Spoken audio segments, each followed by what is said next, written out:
창밖으로 비가 내리고 있었다. 병실 창문에 빗물이 흘러내리며 희뿌연 풍경을 만들어냈다.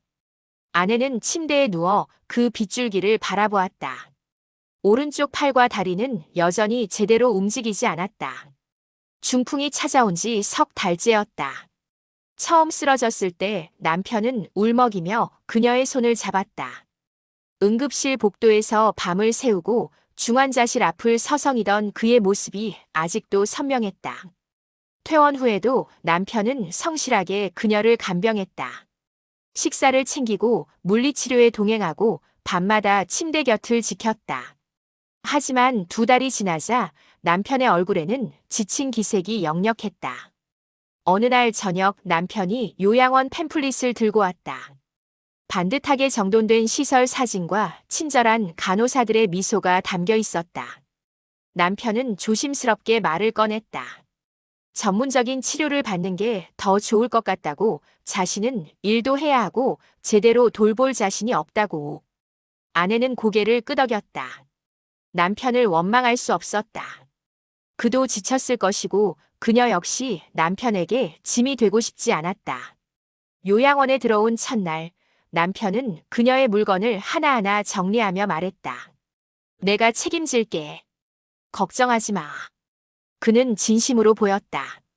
아내는 그를 믿었다. 30년을 함께 산 사람이었다. 함께 아이들을 키우고 어려운 시절을 견뎌낸 동반자였다. 재산 관리도 집안일도 모든 것을 남편에게 맡겼다. 통장도 부동산 서류도 모두 남편 이름으로 정리했다.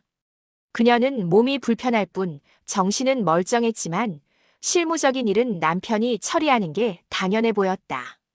처음 한 달은 남편이 자주 왔다. 일주일에 2~3번씩 과일을 들고 찾아와 그녀의 손을 잡고 앉아 있었다. 병원 소식과 집 이야기를 나누며 시간을 보냈다. 아내는 그런 시간이 좋았다. 비록 몸은 불편했지만 남편이 곁에 있으면 외롭지 않았다. 하지만 2달째부터 방문 횟수가 줄어들기 시작했다. 일주일에 1번, 그 다음엔 열흘에 1번. 남편은 바쁘다고 했다. 회사 일이 많아졌고 집안 정리할 것도 많다고 했다. 아내는 이해하려 애썼다. 그도 혼자 모든 걸 감당하기 힘들 거라고 스스로를 다독였다. 석 달째 남편의 방문은 한 달에 1~2번으로 줄었다. 올 때마다 얼굴은 더 무표정해졌고 머무는 시간도 짧아졌다. 20분 남짓 앉아 있다가 급한 일이 있다며 서둘러 나갔다. 아내는 그의 뒷모습을 바라보며 불안감을 느꼈다. 무언가 잘못되고 있다는 느낌이었다. 간호사들은 친절했지만 밤이 되면 고독이 밀려왔다. 복도를 오가는 발소리, 누군가의 신음소리, 그리고 텔레비전의 희미한 소음만이 그녀를 둘러싸고 있었다. 같은 병실을 쓰는 할머니는 치매가 있어 대화가 통하지 않았다. 아내는 천장을 바라보며 남편을 기다렸다. 어느 날 옆 병실 보호자가 우연히 말했다. 요양원 근처 카페에서 그녀의 남편을 봤다고. 젊은 여자와 함께 있었다고. 아내는 그 말을 믿고 싶지 않았다. 동료일 수도 있고 친척일 수도 있다고 스스로를 설득했다. 하지만 마음 한구석에 의심의 씨앗이 심어졌다. 전화를 걸어도 남편은 받지 않는 날이 많아졌다. 문자를 보내면 간단한 답장만 돌아왔다. 바빠, 나중에 괜찮아. 아내는 침대에 누워 휴대폰을 움켜쥐었다. 움직이지 않는 오른손으로는 제대로 문자도 보낼 수 없었다. 왼손으로 서툴게 글자를 입력하며 눈물이 흘렀다. 비는 여전히 내리고 있었다. 창밖 세상은 흐릿했고 그녀의 미래도 그만큼 불투명해 보였다. 아내는 천천히 눈을 감았다. 남편을 믿고 싶었다. 30년의 세월이 거짓은 아니기를 바랐다. 하지만 가슴속 어딘가에서는 이미 알고 있었다. 무언가 돌이킬 수 없는 일들이 시작되고 있다는 것을. 요양원 방문을 마치고 나오는 길은 언제나 무거웠다. 남편은 주차장으로 걸어가며 담배에 불을 붙였다. 아내의 축 처진 입꼬리와 희미해진 눈빛이 머릿속에서 떠나지 않았다. 30년을 함께 산 사람이 저렇게 변해가는 모습을 보는 것은 견디기 힘든 일이었다. 카페에 들어간 것은 우연이었다.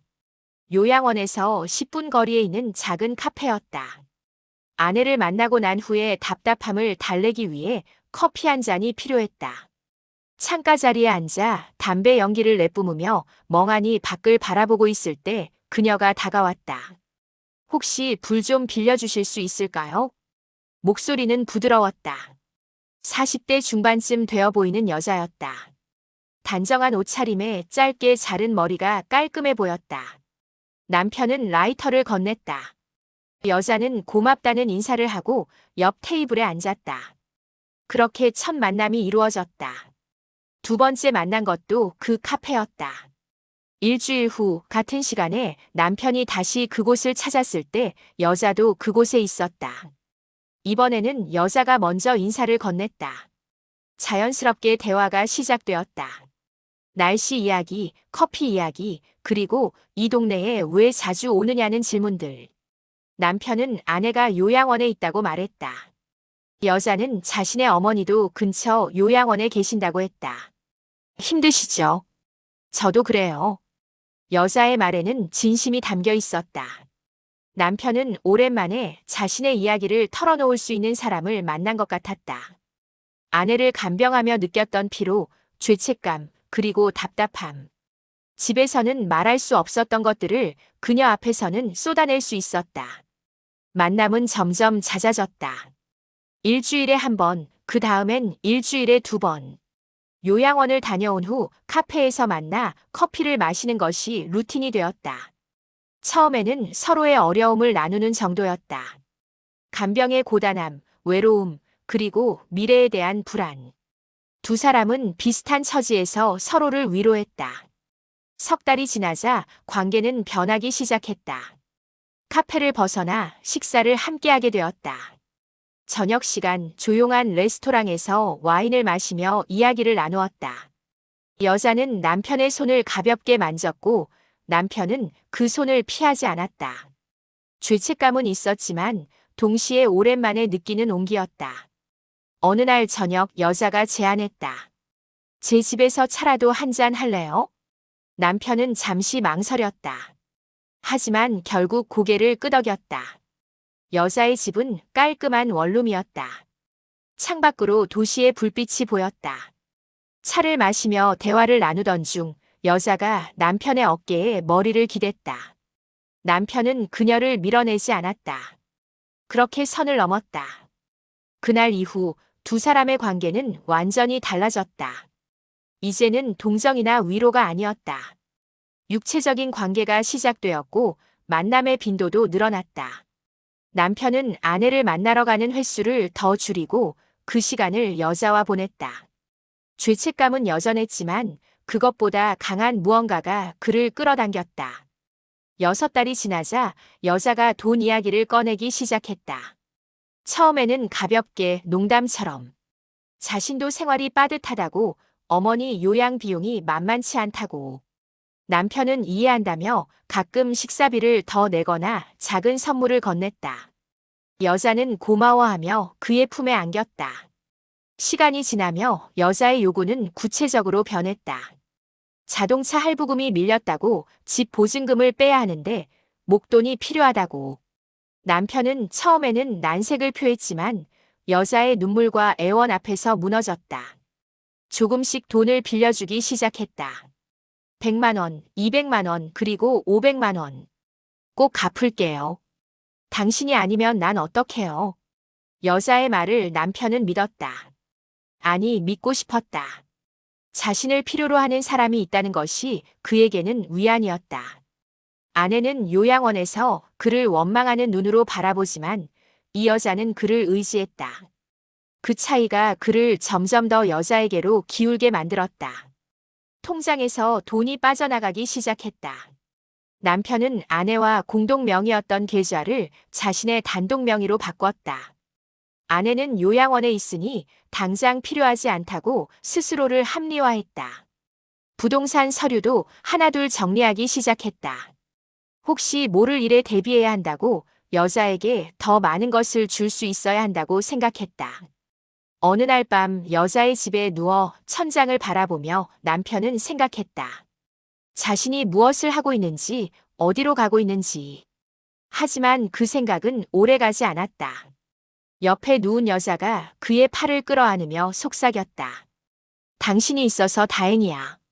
남편은 눈을 감았다. 죄책감과 욕망 사이에서 그는 점점 깊은 수렁으로 빠져들고 있었다. 책상 위에 통장들이 놓여 있었다.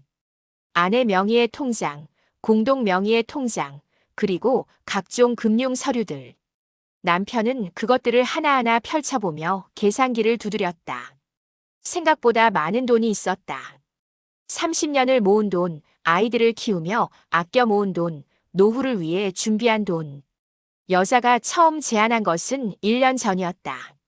식사를 하던 중 무심한 듯 던진 말이었다. 요양원 비용도 만만찮을 텐데 통장 정리는 하셨어요? 남편은 고개를 저었다. 아직 그런 생각은 해본 적이 없었다. 여자는 걱정스러운 표정을 지으며 말을 이었다. 요양기간이 길어지면 돈이 엄청 들어요. 지금부터라도 정리하지 않으면 나중에 복잡해져요. 그 말이 남편의 머릿속에 남았다. 맞는 말이었다. 요양 비용은 매달 200만 원이 넘었고 거기에 병원비까지 합치면 적지 않은 돈이 나갔다. 아내는 의식은 있지만 거동이 불편했고 앞으로 얼마나 더 이런 상태가 지속될지 알 수 없었다. 첫 번째로 손댄 것은 공동명의 통장이었다. 은행 창구에 앉아 서류를 작성하며 남편은 손이 떨렸다. 직원이 물었다. 배우자분 동의가 필요한데 직접 오실 수 있나요? 남편은 아내가 중풍으로 거동이 불편하다고 설명했다. 위임장과 진단서를 제출하면 가능하다는 답을 들었다. 요양원에 가서 아내에게 서류에 사인을 받았다. 아내는 어떤 서류인지 제대로 살펴보지도 못한 채 왼손으로 삐뚤삐뚤하게 이름을 썼다. 이게 뭐예요? 요양 비용 처리하려고. 복잡한 거니까 내가 정리할게. 아내는 고개를 끄덕였다. 남편을 믿었다. 30해를 함께 산 사람을 의심할 이유가 없었다. 통장은 남편의 단독 명의로 바뀌었다. 4천만 원이 들어있는 통장이었다. 남편은 그중 절반을 여자에게 건넸다. 여자는 눈물을 글썽이며 그를 껴안았다. 당신이 아니면 난 정말 어떡해. 그 말이 남편을 위로했다. 자신이 누군가에게 필요한 존재라는 느낌. 요양원에 있는 아내는 그를 볼 때마다 원망스러운 눈빛을 보냈지만 이 여자는 달랐다. 그를 의지하고 그에게 감사했다. 두 번째는 아내 명의의 적금이었다. 10년 동안 부은 적금으로 만기가 되어 5천만 원이 넘는 돈이 있었다. 남편은 같은 방식으로 위임장을 받아 해지했다. 이번에는 아내가 물었다. 적금은 왜 해지해요? 금리가 더 좋은 데로 옮기려고. 거짓말이었다. 하지만 아내는 더 묻지 않았다. 몸이 불편한 상태에서 금융 업무를 직접 처리할 수 없었고 남편이 알아서 해주는 것이 고마웠다. 해지한 돈은 여자의 계좌로 들어갔다. 이번에는 3천만 원. 여자는 곧 갚겠다고 약속했지만 남편도 돌려받을 생각은 없었다. 어차피 자신이 쓸 돈이었다. 아내와 함께 쓸 수 있는 미래는 이미 사라진 것 같았다. 여자는 점점 더 많은 것을 요구하기 시작했다. 새 차가 필요하다고, 사업 자금이 필요하다고. 남편이 망설이면 여자는 울었다. 당신은 나한테 관심이 없는 거죠? 그냥 놀아난 거예요.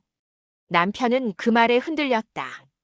자신이 진심으로 대한 관계가 그저 장난이었다고 생각되는 것이 두려웠다. 결국 또 돈을 주었다. 세 번째는 보험이었다. 아내가 가입한 종신보험이 3개 있었다. 해지 환급금이 각각 2천만 원씩 총 6천만 원이었다. 남편은 보험사에 전화를 걸어 해지 절차를 물었다. 역시 위임장이 필요했다. 요양원을 찾아가 아내에게 서류를 내밀었다. 아내는 이번에는 의심스러운 눈으로 물었다. 보험까지 해지해요. 왜요? 지금 당장 돈이 필요해. 요양 비용이 생각보다 많이 들어. 사실 요양 비용은 남편의 월급으로 충분히 감당할 수 있었다. 하지만 아내는 그 사실을 알 수 없었다. 결국 사인을 했다. 손이 떨리는 것을 남편도 느꼈지만 외면했다. 보험금도 여자에게 흘러갔다. 이번에는 4천만 원. 여자는 사업을 시작한다며 기뻐했다. 작은 카페를 인수한다고 했다. 남편도 거기서 일을 도울 수 있다고, 둘이 함께 운영하면 좋겠다고. 남편은 그 미래를 상상하며 미소 지었다. 아내와의 삶은 끝났지만 새로운 삶이 시작되는 것 같았다. 마지막은 집이었다.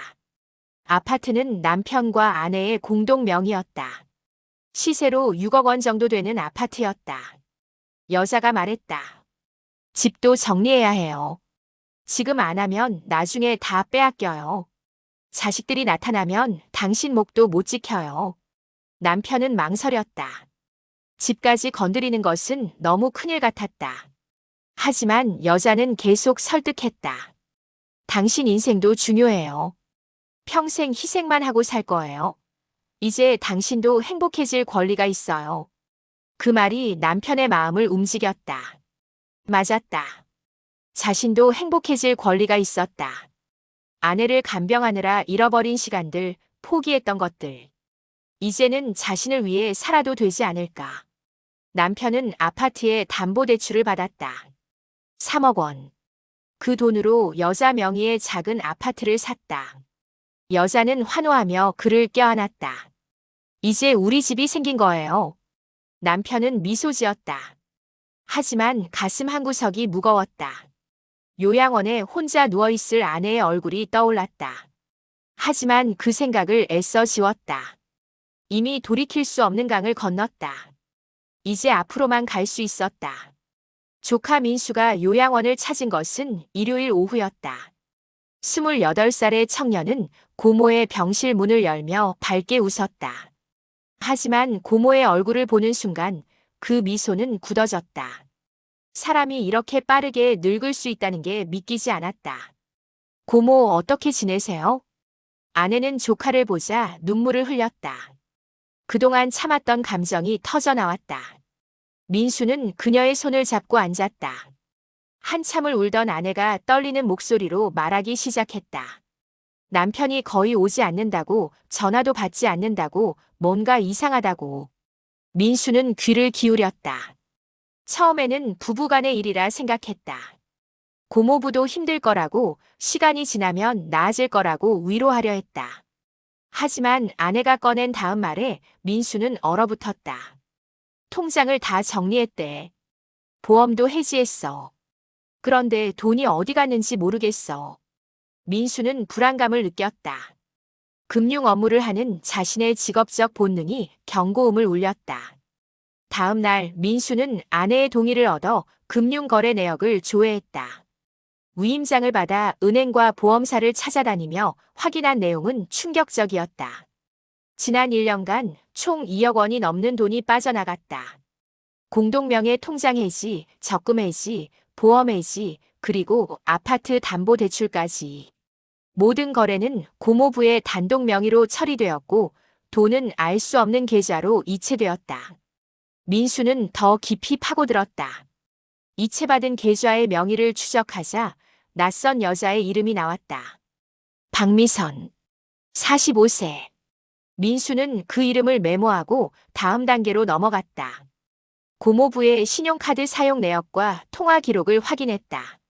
신용카드 내역은 더욱 명확한 증거를 보여주었다. 호텔, 레스토랑, 고급 카페. 같은 날짜에 같은 장소에서 2건씩 결제된 기록들. 명백히 누군가와 함께 있었다는 증거였다. 통화 내역에서는 박미선이라는 이름으로 저장된 번호로 하루에도 수십 통의 전화와 문자가 오간 것이 확인되었다. 민수는 사설 탐정을 고용했다. 일주일간의 미행 끝에 결정적인 증거가 나왔다. 고모부는 박미선과 함께 새로 구입한 아파트에서 동거하고 있었다. CCTV에 찍힌 두 사람의 모습은 분명한 연인 관계였다. 손을 잡고 들어가고 아침에 함께 나오는 모습, 키스를 하는 장면까지. 민수는 증거를 들고 변호사를 찾았다. 변호사는 서류를 검토하더니 고개를 끄덕였다. 명백한 재산 횡령이고 배임 행위입니다. 형사 고소가 가능합니다. 민수는 고모에게 모든 사실을 알렸다. 아내는 말없이 눈물만 흘렸다. 30해를 함께 산 남편이 자신을 배신했다는 사실을 받아들이기 힘들었다. 하지만 증거는 명확했다. 이제 선택을 해야 했다. 고소할까요? 민수의 질문에 아내는 한참을 침묵했다. 가슴 한쪽이 무너지는 것 같았다. 하지만 동시에 분노가 치밀어 올랐다. 자신이 병들어 누워있는 동안 남편은 다른 여자와 사랑을 나누고 자신의 재산을 빼돌렸다. 용서할 수 없는 일이었다. 고소하세요. 목소리는 떨렸지만 단호했다. 민수는 고개를 끄덕이고 바로 고소장을 준비했다. 배임, 사기, 횡령. 혐의는 3가지였다. 고소장이 접수되고 일주일 후 경찰이 남편을 소환했다. 남편은 처음에는 모든 것을 부인했다. 자신은 단지 재산을 관리했을 뿐이라고 아내의 동의하에 한 일이라고 주장했다. 하지만 증거 앞에서 그의 거짓말은 힘을 잃었다. 은행 CCTV에는 남편이 혼자 와서 거래를 한 장면이 찍혀 있었다. 아내의 사인이 있는 위임장은 있었지만 아내는 그 돈이 어디로 가는지 전혀 알지 못했다. 더군다나 돈이 모두 박미선의 계좌나 공동명의 자산으로 이동한 것이 확인되었다. 박미선도 조사를 받았다. 그녀는 모든 것을 몰랐다고 주장했다. 남편이 자신의 돈이라고 했다고, 부인과는 이미 이혼 절차를 진행 중이라고 들었다고. 하지만 통화 내역에는 두 사람이 어떻게 돈을 빼돌릴지 상의한 내용이 고스란히 남아 있었다. 오늘 통장 정리했어. 2천만 원 이체할게. 고마워. 당신이 최고야. 다음엔 보험도 해지해봐. 문자 메시지는 명백한 공모의 증거였다. 검찰은 두 사람 모두를 기소했다. 남편은 배임과 사기 혐의로, 박미선은 작물 취득과 공모 혐의로 재판에 넘겨졌다. 첫 재판이 열린 날 법정에는 많은 사람이 모였다.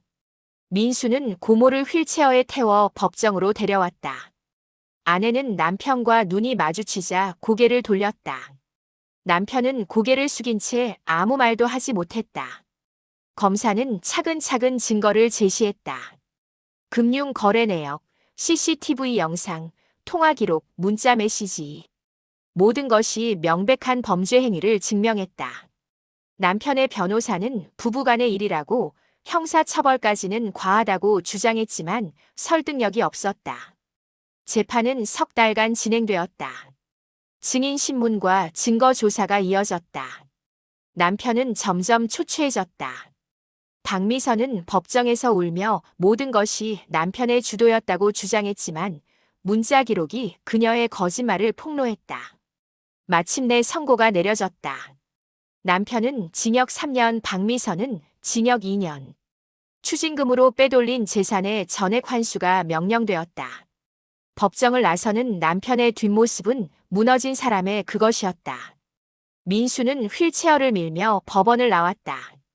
고모는 창밖을 바라보며 조용히 말했다. 이제 끝났네.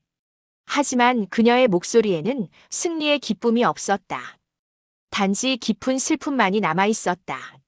30해의 결혼 생활은 이렇게 법정에서 끝났다. 교도소 면회실은 차갑고 을씨년스러웠다. 남편은 죄수복을 입고 플라스틱 의자에 앉아 있었다. 석 달 만에 본 그의 모습은 완전히 달라져 있었다. 머리는 희끗희끗해졌고 얼굴에는 주름이 깊게 패였다. 50대 중반의 남자는 70대 노인처럼 보였다. 면회 온 사람은 박미선이었다. 남편은 그녀를 보자 반가움보다 불안이 먼저 밀려왔다. 그녀의 표정이 평소와 달랐기 때문이다. 차갑고 무표정했다. 왜 이제 왔어? 남편의 물음에 박미선은 가방에서 서류 봉투를 꺼냈다.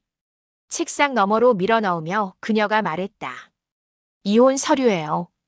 서명해 주세요. 남편은 얼어붙었다. 무슨 소리인지 이해할 수 없었다. 그들은 결혼한 적이 없었다. 박미선은 냉담하게 설명했다. 우리가 산 아파트 제 명의예요. 그거 처분하고 저는 이제 새 출발할 거예요. 당신은 교도소에서 나와도 가진 게 없을 테니까 연락하지 마세요. 남편은 믿을 수 없다는 표정으로 그녀를 바라봤다. 3년을 함께한 사람, 자신이 모든 것을 바친 사람이 이렇게 차갑게 등을 돌릴 수 있다는 것이. 박미선은 일어서며 마지막 말을 남겼다. 처음부터 당신 돈이 필요했을 뿐이에요. 사랑, 그런 거 없었어요. 면회실 문이 닫히고 남편은 혼자 남았다. 손이 떨렸다. 가슴이 무너져 내리는 것 같았다. 자신이 무엇을 위해 모든 것을 버렸는지 이제야 깨달았다. 너무 늦었다. 교도소 안에서 남편은 매일 후회했다. 아내의 얼굴이 떠올랐다. 요양원 침대에 누워 자신을 믿는 눈으로 바라보던 그 얼굴. 위임장에 떨리는 손으로 사인하던 모습. 자신을 끝까지 믿어준 사람을 배신한 대가가 이것이었다. 재판 과정에서 법원은 모든 재산의 환수를 명령했다.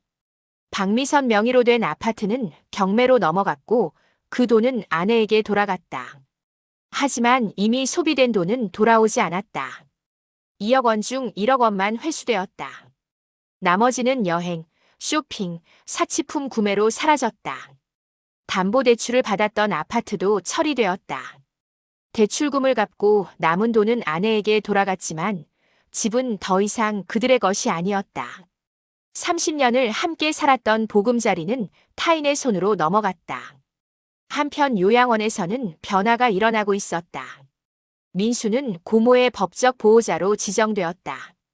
법원은 남편의 보호자 자격을 박탈하고 조카에게 그 권한을 넘겼다. 이제 아내의 모든 결정은 민수가 관리했다. 민수는 고모를 더 나은 시설로 옮겼다. 요양 비용은 회수한 재산으로 충분히 감당할 수 있었다. 새 요양원은 이전보다 깨끗하고 밝았다. 간호사들은 더 친절했고 재활 프로그램도 잘 갖춰져 있었다. 아내는 조금씩 회복되기 시작했다. 오른쪽 팔은 여전히 불편했지만 물리치료를 받으며 조금씩 움직임이 나아졌다. 걷기는 여전히 어려웠지만 휠체어를 타고 정원을 산책할 수 있었다. 민수는 매주 2번씩 찾아와 함께 시간을 보냈다. 어느 봄날 아내는 정원 벤치에 앉아 햇살을 느끼고 있었다. 벚꽃이 흩날리고 새들이 지저귀는 평화로운 오후였다. 민수가 옆에 앉아 커피를 건넸다. 아내는 그것을 받아 천천히 한 모금 마셨다. 고모 괜찮으세요? 민수의 물음에 아내는 고개를 끄덕였다. 예전처럼 활발하게 대답할 수는 없었지만 얼굴에는 평온함이 있었다.